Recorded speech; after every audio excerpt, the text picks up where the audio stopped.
मित्रों, बजट सत्र का दूसरा दौर कल से यानी कि 18 तारीख से शुरू हो रहा है और ये हम पहली बार देख रहे हैं कि बजट सत्र में महामहिम राज्यपाल के अभिभाषण पर जो चर्चा उनके अभिभाषण प्रस्तुत होने के बाद तुरंत शुरू होनी थी, उसको शुरू ना करके उसको लंबित किया गया और हिमाचल प्रदेश में जो रेवेन्यू डेफिसिट ग्रांट पर चर्चा पहले करने के लिए सरकार ने प्रस्ताव रखा और जिस पर हमने चर्चा की और अपना पक्ष रखा है। बजट प्रदेश सरकार का क्या होगा, इन सारी चीजों को लेकर के अभी कहना उचित नहीं है, लेकिन मैं कुल मिलाकर के इतना मैं जरूर कहना चाहूंगा कि हिमाचल प्रदेश में जो वर्तमान सरकार आज की परिस्थिति में बहुत असमंजस की दौर में से गुजर रही है। क्या करें क्या ना करें, इन सारी चीजों को लेकर के स्पष्टता नहीं हो पा रही है। कारण जो खासतौर से बड़ा मुद्दा है वो मुद्दा है प्रदेश के सामने आर्थिक संकट है।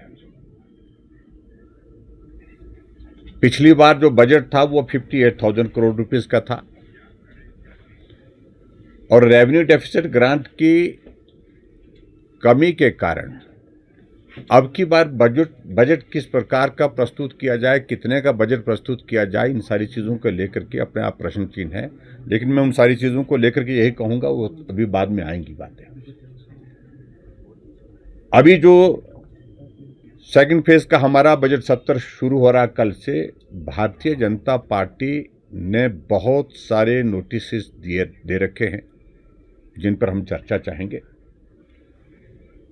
चाहे वो कानून व्यवस्था की बात है, चाहे वो भ्रष्टाचार की बात है, चाहे वो प्रदेश की आर्थिक स्थिति की बात है, चाहे वो हिमाचल प्रदेश में विकास कार्य पर पूर्ण विराम लगा है उसकी बात है, और चाहे हिमाचल प्रदेश में जो वर्तमान सरकार का 3.5 साल का कार्यकाल बीतने के बाद चौथा जो बजट आ रहा है, इसके बाद एक ही बजट रहेगा सरकार के पास।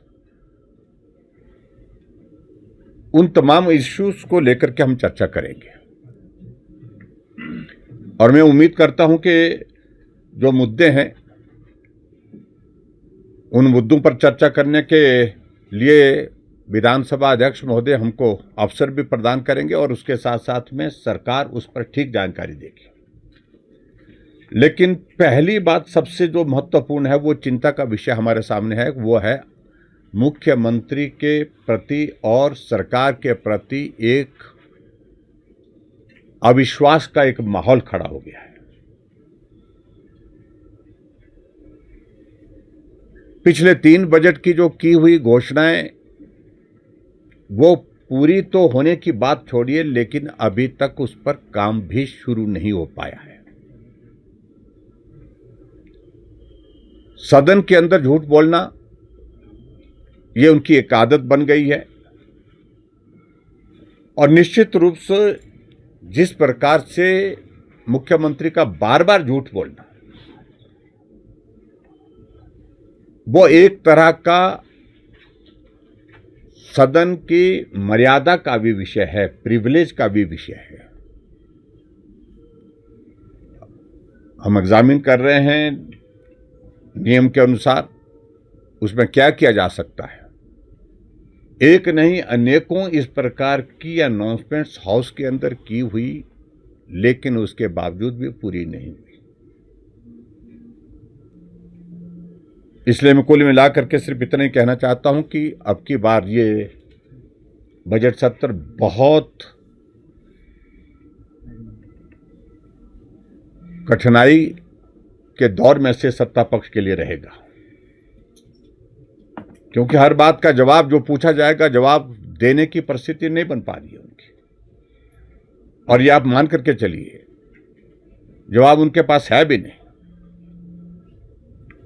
अवैध कट्टान हिमाचल प्रदेश में बहुत बड़ा मुद्दा आज की तारीख में बना पड़ा हुआ है।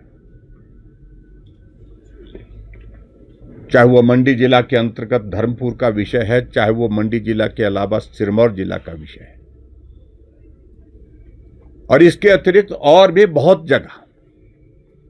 जगह इस प्रकार की घटनाएं हुई हैं अवैध कटान की। 118 पर खुलेआम बहुत बड़ा गिरोह जो है वो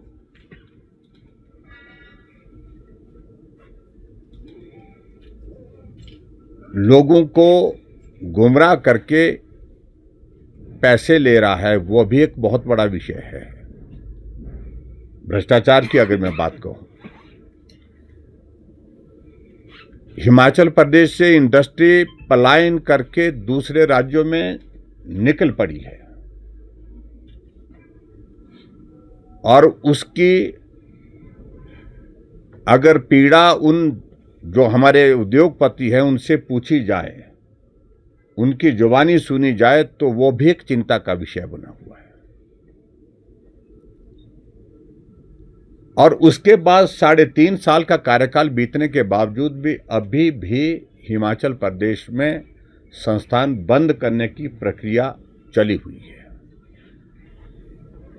तो प्रश्न पैदा होता है कि काम कब करेंगे। और मुख्यमंत्री जी का बार बार एक बात को लेकर के जो आरोप लगाए जा रहे हैं 3.5 साल के कार्यकाल के बाद जो आरोप लगाए जा रहे हैं पूर्व सरकार के ऊपर, और हम तो चाहेंगे उन सारी चीजों को लेकर के मुख्यमंत्री स्पष्ट करें कि तो इतना विलंब क्यों किया गया है। यह भी तो विषय बनता है। इसका मतलब है ये जब जोर जबरदस्ती से कुछ योजनाबद्ध तरीके से चल रहा है। और विशेष तौर से एक बात सामने आई है, वो जो एंटी करप्शन ब्यूरो और विजिलेंस को आरटीआई के दायरे से बाहर निकालना, इसकी आवश्यकता क्यों महसूस हो रही है?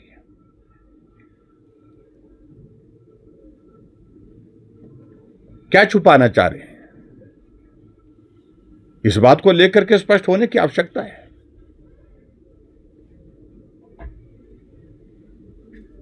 और आर्टिकल 24 के अंतर्गत जो है वो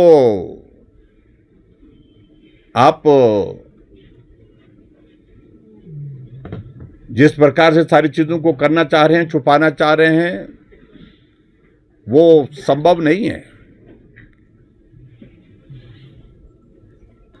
ठीक है, उसके प्रोविजन में आप जोड़ना चाह रहे हैं, वो सारी चीज को बाहर करना चाह रहे हैं, वो एक बात हो सकती है। लेकिन उसके बावजूद जहां मानवाधिकार का हनन होगा तो उसमें तो आरटीआई है ही है, उसमें तो आपको कोई छूट नहीं मिल सकती है। लेकिन सबसे बड़ी बात है कि ये सब करने की आवश्यकता क्यों पड़ रही है? आप विजिलेंस की इंक्वायरी कर रहे हैं, उसके आप इन्वेस्टिगेशन के प्रोसेस को लेकर के समझ में आती है बात। एंटी करप्शन ब्यूरो के उसकी इन्वेस्टिगेशन की प्रोसेस को लेकर के बात समझ में आती है।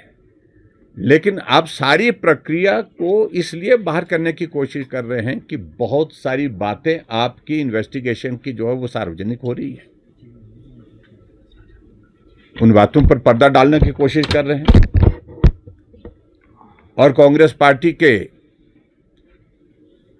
एक बड़े नेता के खिलाफ विजिलेंस की इंक्वायरी आपने मार्क कर दी और उसके बारे में आरटीआई वाले पूछ रहे हैं शायद मेखल में कि भाई उसकी जानकारी हमको दो। आप जानकारी छुपाना चाह रहे हैं, जानकारी देना नहीं चाहते, क्योंकि ऊपर से कांग्रेस पार्टी के नेताओं की ओर से डंडा पड़ा आपको।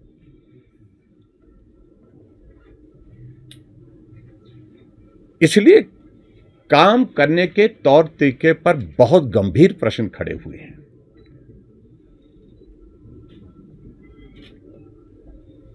इसलिए मैं आप सबके बीच में सिर्फ इतना ही कहना चाह रहा हूं,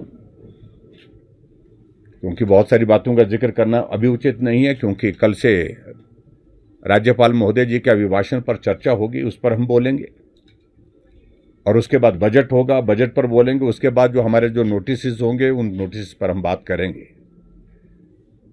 लेकिन कुल मिलाकर के हिमाचल प्रदेश की सरकार आखिरकार ऐसे दहशत के माहौल में क्यों है कि आनन फानन में ऐसे कदम उठा रही है जो आज से पहले उठाने की आवश्यकता नहीं पड़ी थी। सेब की फसल में कलियों के फूटते ही पेड़ों को सबसे अधिक ऊर्जा की जरूरत होती है। दे अपने पेड़ों को यारा के बैलेंस न्यूट्रिशन की ताकत, जो पत्तों और फूलों का संतुलित विकास सुनिश्चित करे। यही ऊर्जा आपकी फसल को बेहतरीन बढ़त और उच्च पैदावार देगी। शुरुआत से ही सेहतमंद सेबों की बुनियाद रखें। यारा अपनाएं, अपने सेब की गुणवत्ता बढ़ाएं।